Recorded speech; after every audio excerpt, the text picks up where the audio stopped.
What is up, Coach Emma here, and welcome back to the Fit Habit Life podcast, where we cut through the noise, talk real health and fitness, sustainable fat loss, and habits that actually work. So, welcome back. Thank you for listening. Today's podcast, I'm going to talk about why the best time to start your health and fitness journey is right now, in November. It might be kind of controversial. People might think, why should I start now? All the holidays are coming up. I don't want to feel restricted. And that's exactly why you should start, because all the holidays are coming up. Not to restrict yourself, not to make yourself feel bad, not to restrict yourself or feel guilty for the holidays, but to help with the holidays, help hold yourself accountable. But before we dig in, I just want to thank you for listening.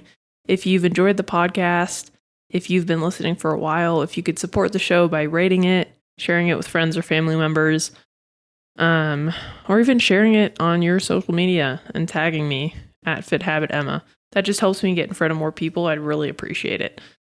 But yeah, so don't wait till January. So really, I'm going to call this episode, Should You Wait for January to Start? And really, no.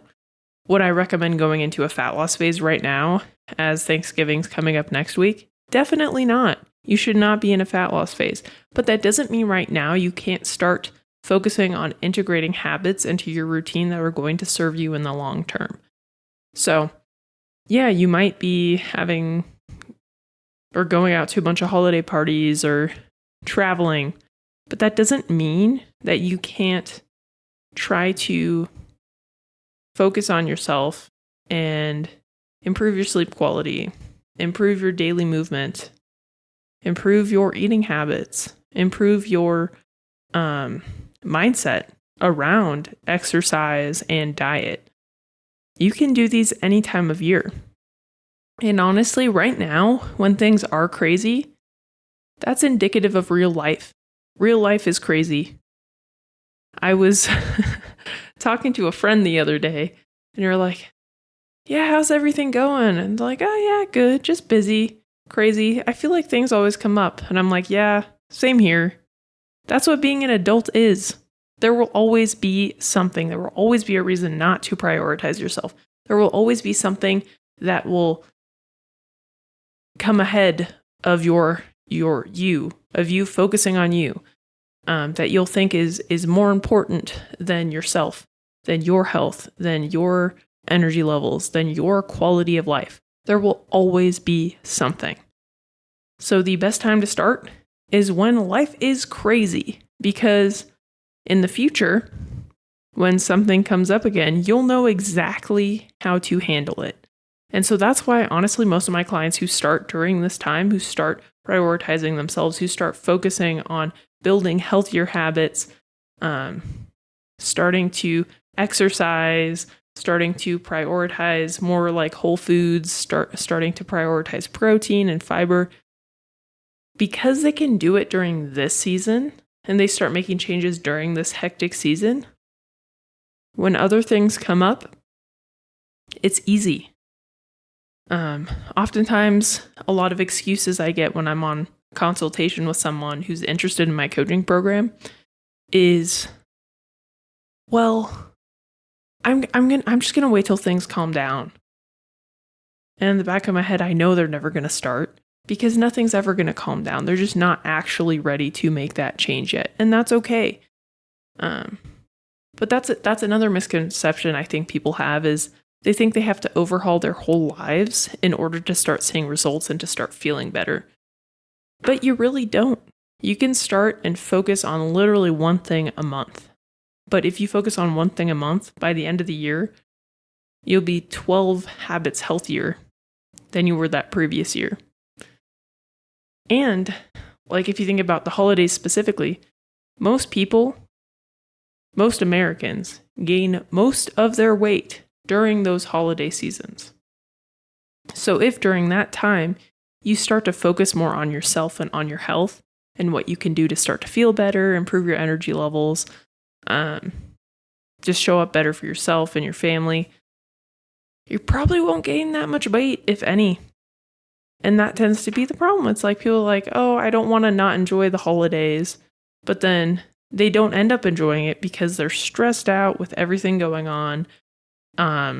They're using food as a coping mechanism. I used to do this. A lot of people do this during the holidays. Like, oh, today's been so stressful, but I have pie in the back. I'm going to eat a whole pie.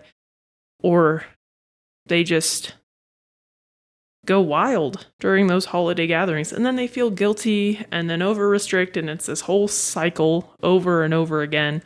So anyway, that's why right now is the best time to start improving yourself, start focusing on yourself, because then you won't be further behind when January comes around. As I said, most Americans gain 5 to 10 pounds during the holidays. I've said this on past episodes. I've been really focusing in on the holidays because this is what people are worried about right now. This is what is top of mind for most people. And I really think if people had some accountability during this time, they wouldn't feel as bad about starting up in January. They would have more energy. They would enjoy the holidays more. Honestly, when you feel like crap, it's just not fun. Like when I used to use the holidays as an excuse to, I am really tongue-tied today, y'all. I'm sorry. I don't know what it is. I had lunch recently, maybe 15 minutes ago. Maybe that's why. I don't know. Anyway. What I used to do during the holidays is I would use it as an excuse to eat a bunch of crap. And then I felt like crap. I was in a bad mood. Then every time I would overindulge, I'd want to make up for it. And then I would beat myself up. It was like this cycle. It was this guilt cycle. And that's not healthy. That's not fun. I'd rather just feel good most of the time. And on Thanksgiving and Christmas and New Year's, and I guess probably Christmas Eve, have a little bit more indulgent meal than usual.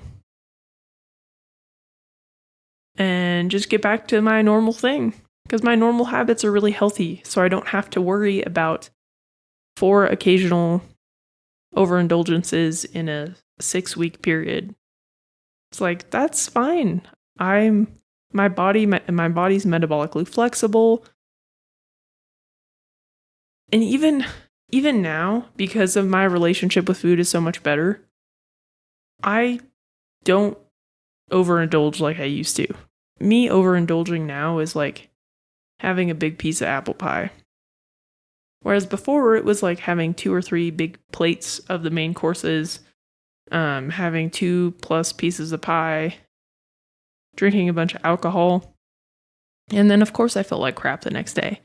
But it was because I told myself I could never eat these things, that when they came around, I would overdo it. But now I don't tell myself I can't eat anything. I can have whatever I want to have. But now I've learned the connection between certain foods and how they make me feel by paying attention to what I eat and how my body responds to that food. And so now most of the time, I don't crave that stuff. I'm not saying I don't crave it, but most of the time I don't. And when I do, because it's been so long since I've had it the last time, I'll have some, and I'm totally fine. So yeah. Hopefully this was helpful. But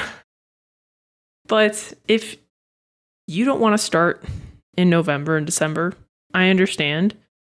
But really, now is the best time to start making small changes, like minuscule changes. Like maybe it's just having 30 grams of protein with breakfast. Maybe that's all you focus on for this month. That's going to help you in the long run because you're starting the day strong. You'll have less cravings. You'll have more stable energy. You'll start to feel better. You won't be as dependent upon caffeine. This is a lot coming from me as I have been very dependent upon caffeine lately. I do stop having it before noon, so I will give myself props for that, but I've been using a lot of caffeine recently. Um, but yeah, so even that one thing, that one habit, that one change is going to cascade into other things. And because you'll start to feel better, you'll probably want to start to make other changes as well. So just think about this. Don't wait. I don't recommend waiting. You'll be worse off than you were before the holidays, and you'll be starting behind when January comes around. And so really this is why I created the Maintain Don't Gain Thrive Through the Holidays challenge, because I don't want people to wait. I want people to start taking action on their health and on themselves now. It's not a weight loss challenge.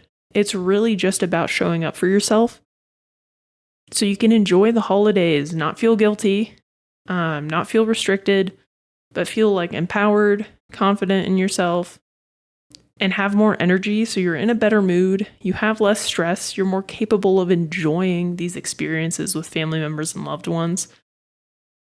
And just providing people with a little bit of structure and accountability for that hectic season. So essentially in Maintain Don't Gain, and I picked the title because it just sounds funny, but really you're just trying to maintain your health, maintain your sanity. Yeah. So it's not about weight. It's just, and if you focus on these habits, like on these habits that we'll be working on, like having more protein in your morning and your lunch, getting a little bit more movement in your day, having workouts that are flexible that you could do at home, at the gym, while you're traveling, and just having a community of people who are trying to better themselves and improve their health and stay grounded and present during a hectic season. That's it'll be awesome. It'll be awesome. Even if you don't lose a pound, even if you do gain a pound or two over the 8 weeks, you'll just be in a much better place than if you just continued down the path of inconsistency, down the path of putting everybody else's needs first, down the path of not taking the time for yourself, not moving your body. You'll just be in a much better place. So if you'd like to join Maintain Don't Gain, there's a link below. And again, this is not a template like boom, just follow this thing. No, like there's weekly calls. And the first call, so I have a kickoff call, and then there'll be a call every single Monday for the next 8 weeks. But the kickoff call is this Thursday. So basically what we're going to do is just set our intentions for this challenge individually and where we want to be when January comes around and how we want to set ourselves up for that goal that most of us have in January anyway. And so that's kind of the goal of the first meeting, and to make sure that if there's any questions about this process, I'm there and I can answer them for you. And just make sure y'all are set up to succeed for those of you who do join. So yeah, I'm excited for it. I think it'll be fun. So hope to see you in there. And it's $97 per person for the full 8 weeks. Or if you sign up with a friend or a spouse or whatever, it's $147 for the both of you. And the coolest thing about this is I kind of wanted to give back as well. And so half of the proceeds are going to a nonprofit that is called Dahlia's Hope. And they help sex trafficking survivors and sexual assault survivors reintegrate into society and get a more holistic approach to trauma care. So it's a really cool organization.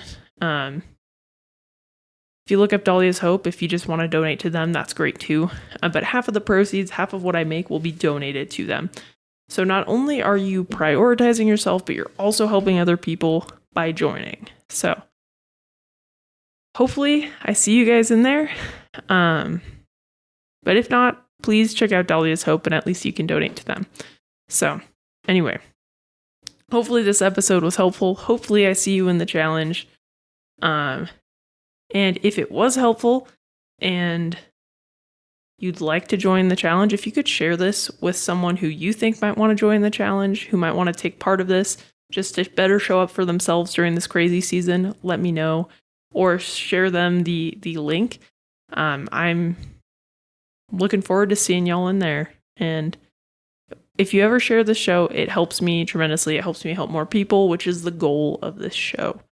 So anyway, thank you for listening, and I'll catch you on the next one. Peace.